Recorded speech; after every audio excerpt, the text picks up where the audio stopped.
Hi students, welcome back to my channel MD happy. Radhe Radhe.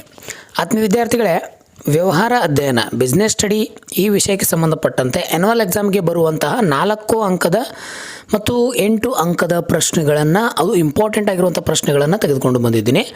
So ಆ ಪ್ರಶ್ನೆಗಳನ್ನು ನೀವೇನಪ್ಪ ಅಂತಂದರೆ ಇಲ್ಲಿ ಗಮನಿಸ್ತಾ ಹೋಗಿ ಅಂತ ಹೇಳ್ತೀನಿ. ಸೊ ನೀವು ಮಾಡಬೇಕಾಗೋದು ಇಷ್ಟೇ, ಏನಪ್ಪ ಅಂತಂದರೆ ಆ ಪ್ರಶ್ನೆಗಳನ್ನು ಅಲ್ಲಿ ಕೊಟ್ಟಿರುವಂಥ ಪಾಯಿಂಟ್ಗಳನ್ನು ನೀವು ಬರೆದ್ರೆ ನಿಮಗೆ 6ರಲ್ಲಿ 4 ಅಂಕ, ಯಾಕಂದರೆ ಪಾಯಿಂಟಿಗೆ ವಿವರಣೆ ಕೊಡಲಿಲ್ಲ ಅಂತಂದ್ರೂ 6ರಲ್ಲಿ 4 ಅಂಕ ಕಡ್ಡಾಯವಾಗಿ ಬರ್ತವೆ. 4ರಲ್ಲಿ 3 ಅಂಕ ನಿಮಗೆ ಕಡ್ಡಾಯವಾಗಿ ಸಿಗ್ತದೆ ಅಂತ ಹೇಳ್ತೀನಿ. ಸೊ ತಡ ಮಾಡೋದು ಬೇಡ, ಭಾಳ ಇಂಪಾರ್ಟೆಂಟ್ ಆಗಿರುವಂಥ ಪ್ರಶ್ನೆಗಳು ಬಂದಿವೆ. ಸೊ ನೀವು ಮಾಡಬೇಕಾಗೋದು ಇಷ್ಟೇ, ನಮ್ಮ ಚಾನಲ್ನ ಸಬ್ಸ್ಕ್ರೈಬ್ ಮಾಡ್ಕೊಳ್ಳಿ ಮತ್ತು ನಿಮ್ಮ ಸ್ನೇಹಿತರುಗಳಿಗೆ ಈ ವಿಡಿಯೋಗಳನ್ನು ಶೇರ್ ಮಾಡಿ. ಲೈಕ್ ಆದರೆ ಒಂದು ಲೈಕ್ ಕೊಡಿ ಅಂತ ಹೇಳ್ತೀನಿ. ಬನ್ನಿ, ಯಾವೆಲ್ಲ ಪ್ರಶ್ನೆಗಳು ಬಂದಿವೆ ಅಂಥೇಳಿ ಇಲ್ಲಿಗೆ ನಾವು ನೋಡ್ತಾ ಹೋಗೋಣ. ಭಾಳ ಜನ ವಿದ್ಯಾರ್ಥಿಗಳು ಕೇಳ್ತಿರ್ತೀರಿ, ಸರ್ ನಾನು ರಿಪೀಟೆಡ್ಡು, ನಾನು ರೆಗ್ಯುಲರು, ನಾನು ಇನ್ನೂ ಪರೀಕ್ಷೆ ಓದಿಲ್ಲ, ಹೆಂಗೆ ಮಾಡೋದು ಅಂತಂದಾಗ ಬಿಸ್ನೆಸ್ ಸ್ಟಡಿಯಲ್ಲಿ ನಿಮಗೆ ಈ ಬಹುಮುಖ್ಯವಾಗಿ 8 ಮತ್ತು 4 ಅಂಕದ ಒಂದು 4 ಅಂಕದ ಪ್ರಶ್ನೆಗಳಿಗೆ ಬೇಕಾಗಿರುವಂಥ ಮಾಹಿತಿಯನ್ನು ಇಲ್ಲಿ ತೆಗೆದುಕೊಂಡು ಬಂದಿದ್ದೀನಿ. ಸೊ ಅದನ್ನು ನೀವು ಗಮನಿಸಿದರೆ ನಿಮಗೆ ಗೊತ್ತಾಗ್ತದೆ ಯಾವ ಪ್ರಶ್ನೆಗೆ ಯಾವ ಉತ್ತರ ಬರೀಬೇಕು ಅಂತೇಳಿ. ಸೊ ಹಾಗಾದರೆ ನೀವೆಲ್ಲ ಇಲ್ಲಿ ಗಮನಿಸ್ತೀರಿ, 4 ಅಂಕದ ಪ್ರಶ್ನೆಯನ್ನು ಕೊಟ್ಟಿದ್ದೀನಿ ಮತ್ತು 8 ಅಂಕದ ಪ್ರಶ್ನೆಯನ್ನು ಕೊಟ್ಟಿದ್ದೀರಿ. ಇಲ್ಲಿ ನಿಮಗೆ 4 ಅಂಕದ ಒಂದು ಪ್ರಶ್ನೆ ನಾನು ಇಲ್ಲಿ ಹೇಳ್ತೀನಿ. ಗ್ರಾಹಕರ 4 ಹಕ್ಕುಗಳು ಯಾವುವು ಅಂತೇಳಿ ಕೊಟ್ಟಾಗ, ಗ್ರಾಹಕ ಅಂದರೆ ಬಳಕೆದಾರ ಅಂತಂದ್ರೆ ಇಲ್ಲಿ ನಾವು 2 ಅಂಕಕ್ಕೂ ಬಳಕೆದಾರ ಅಂತ ಕೇಳ್ತಾರೆ. ಆಯ್ಕೆಯ ಹಕ್ಕು, ಮಾಹಿತಿ ಪಡೆಯುವ ಹಕ್ಕು ಮತ್ತು ಸುರಕ್ಷತೆ ಹಕ್ಕು ಮತ್ತು ಆಲಿಸುವ ಹಕ್ಕು, ದೂರು ಸಲ್ಲಿಸುವ ಹಕ್ಕು. ಈ 5 ಅಂಕಗಳು ಬರೆದ್ರೆ ನಿಮಗೆ 4 ಅಂಕ ಸಿಗ್ತದೆ. ಪಾಯಿಂಟ್ ಹೇಳ್ತಾ ಇರೋದು ನಾನು. ಇನ್ನು ಇಲ್ಲಿ ಮುಂದುವರೆದಂತೆ ಈ ಪಾಯಿಂಟ್ಗಳನ್ನು ನೀವು ಬರೀರಿ. ಇನ್ನು ಇಲ್ಲಿ ಗ್ರಾಹಕರ ಹೊಣೆಗಾರಿಕೆ ಅಥವಾ ಜವಾಬ್ದಾರಿಗಳು, ಇಲ್ಲಿ ಇದು 4 ಅಂಕಕ್ಕೂ ಬರ್ತದೆ ಮತ್ತು 2 ಅಂಕಕ್ಕೂ ಕೇಳ್ತಾರೆ. ಇಲ್ಲಿ ಏನಪ್ಪ ಅಂತಂದರೆ ಗುಣಮಟ್ಟದ ಅರಿವು ಇರಬೇಕು, ಸರಕುಗಳ ಆಯ್ಕೆ ಸರಿಯಾದ ರೀತಿಯಲ್ಲಿ ಇರಬೇಕು, ಅವಸರದಲ್ಲಿ ಖರೀದಿ ಮಾಡಿದ್ರೆ ಧೋಕಾ ಅಂದರೆ ಮೋಸ ಹೋಗುವಂಥ ಒಂದು ಸಂಭಾವನೆ ಇರ್ತದೆ, ನಗದು ರಸೀದಿಗಾಗಿ ಬೇಡಿಕೆ ಅಂದರೆ ನಾವು ಕೊಟ್ಟಿರುವಂಥ ಹಣಕ್ಕೆ ಬೇಕಾಗಿರುವಂಥ ರಸೀದಿಯನ್ನು ಪಡಿಬೇಕು, ತಪ್ಪು ಜಾಹೀರಾತುಗಳಿಂದ ದಿಕ್ಕು ತಪ್ಪಬಾರದು, ತಪ್ಪಾದಂಥ ಜಾಹೀರಾತು ಕೊಡ್ತಾರೆ ಅವುಗಳನ್ನು ದಿಕ್ಕು ತಪ್ಪಬಾರ್ದು. ಇನ್ನು ದೂರು ನೀಡಲು ಸಿದ್ಧವಾಗಿರಬೇಕು, ನೀವು ದೂರು ಕಡ್ಡಾಯವಾಗಿ ಅದನ್ನು ನ್ಯಾಯ ಬೇಕು ಅಂತಂದರೆ ಅದನ್ನು ದೂರು ನೀಡಲಿಕ್ಕೆ ಸಿದ್ಧರಾಗಿರಬೇಕು ಅಂತ ಹೇಳ್ತಾರೆ. ಇನ್ನು ಆಯ್ಕೆ ಪರೀಕ್ಷೆಯ ವಿಧಗಳು ಅಂತ ಹೇಳ್ತಾರೆ. ಇದು 4 ಅಂಕದ ಪ್ರಶ್ನೆ, ಇಂಪಾರ್ಟೆಂಟು, ನೀವು ಬರ್ತದೆ.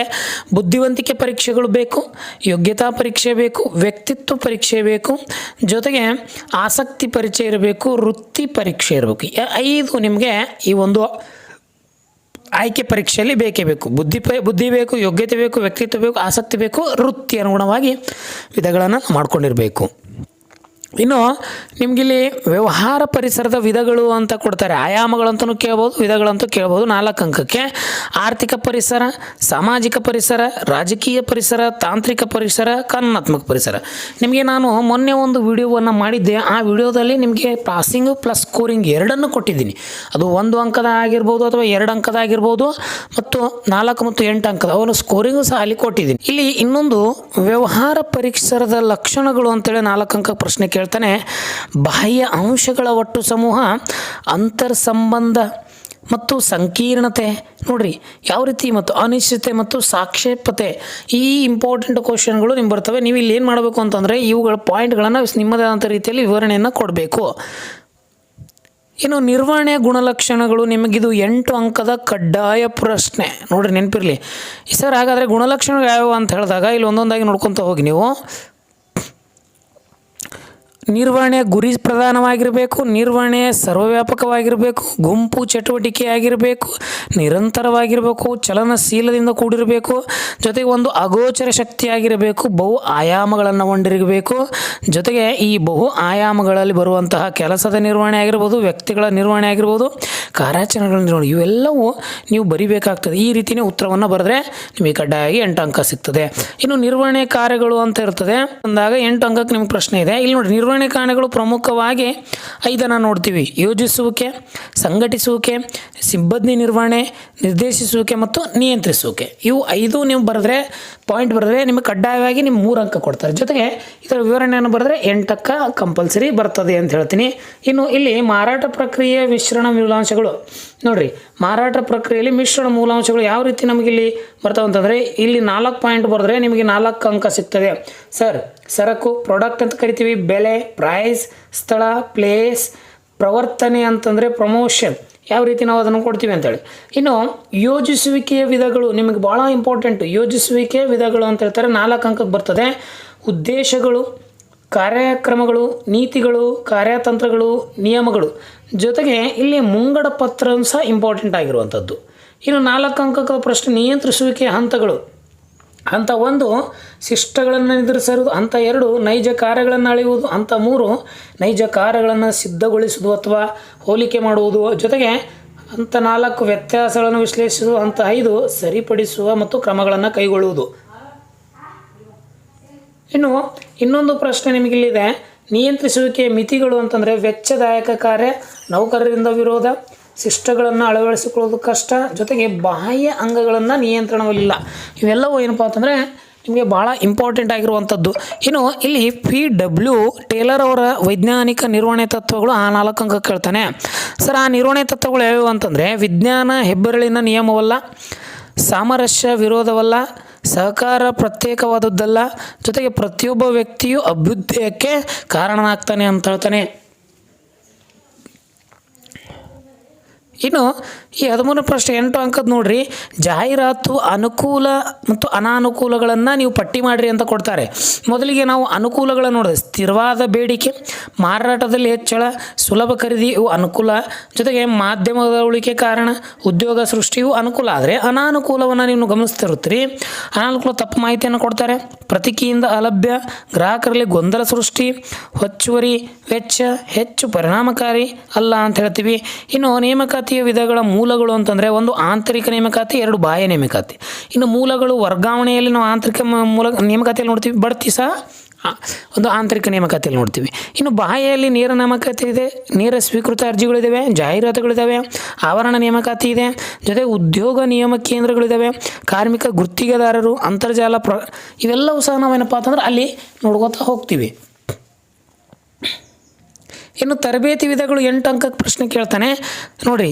ಕಾರ್ಯನಿರತ ತರಬೇತಿ ಎಲ್ಲಿ ಅದರಲ್ಲಿ ಬರುವಂಥ ಪಾಯಿಂಟ್ಗಳು ನೋಡಿ, ಶಿಕ್ಷಣಾರ್ಥಿ ಕಾರ್ಯಕ್ರಮ, ವ್ಯಕ್ತಿಗತ ತರಬೇತಿ, ಸ್ಥಾನಬದ್ಧ ಕಲಿಕೆ ತರಬೇತಿ, ಜೊತೆಗೆ ಕಾರ್ಯ ಆವರ್ತನ. ಇನ್ನು ಬಿಯಲ್ಲಿ ಕಾರ್ಯೇತರ ತರಬೇತಿ ಅಂದರೆ ಸಮ್ಮೇಳನಗಳು, ಚಲನಚಿತ್ರಗಳು, ಪ್ರಕಟ ಅಧ್ಯಯನ, ಗಣಕಯಂತ್ರದ ಅಣುಕು ಮಾದರಿ. ಈ ರೀತಿ ಏನಪ್ಪ ಅಂತಂದ್ರೆ ಉತ್ತರಗಳ ಪಾಯಿಂಟ್ಗಳಲ್ಲಿ ನೋಡ್ಕೊತಾ ಹೋಗಬೇಕು ಅಂತ ಹೇಳ್ತೀನಿ. ನಾನಿಲ್ಲಿ ಕೇವಲ ಪಾಯಿಂಟ್ಗಳನ್ನು ಕೊಟ್ಟಿದ್ದೀನಿ ಅಷ್ಟೇ, ಅದನ್ನು ನೀವು ವಿವರಣೆಯಲ್ಲಿ ಬರೀಬೇಕು. ಮಾರಾಟ ಪ್ರಕ್ರಿಯೆ ಕಾರ್ಯಗಳು 8 ಅಂಕದ ಪ್ರಶ್ನೆ ಬರ್ತದೆ.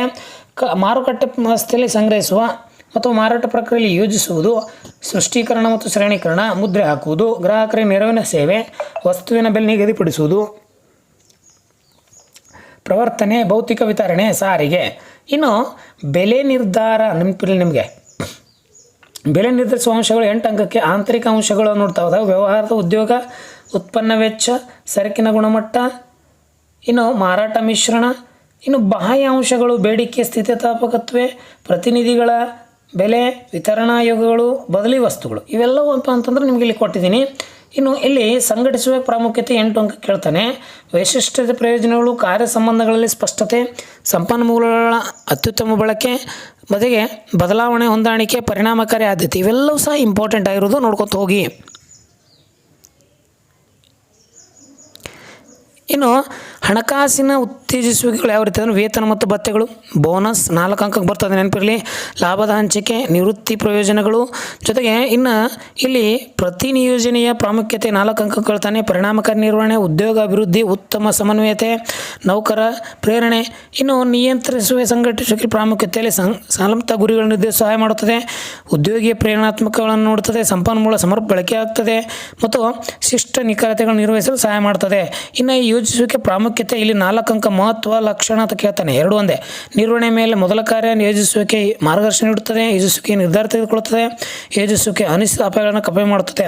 ಇನ್ನು ಜೊತೆಗೆ ಲಾಭಾಂಶ ನಿರ್ಣಯ ಮೇಲೆ ಪ್ರಭಾವ ಬೀರುವಂಥ 4 ಗಳಿಕೆ ಮೊತ್ತ, ಗಳಿಕೆ ಸ್ಥಿರತೆ, ಲಾಭಾಂಶ ಸ್ಥಿರತೆ, ತೆರಿಗೆ ನೀತಿ.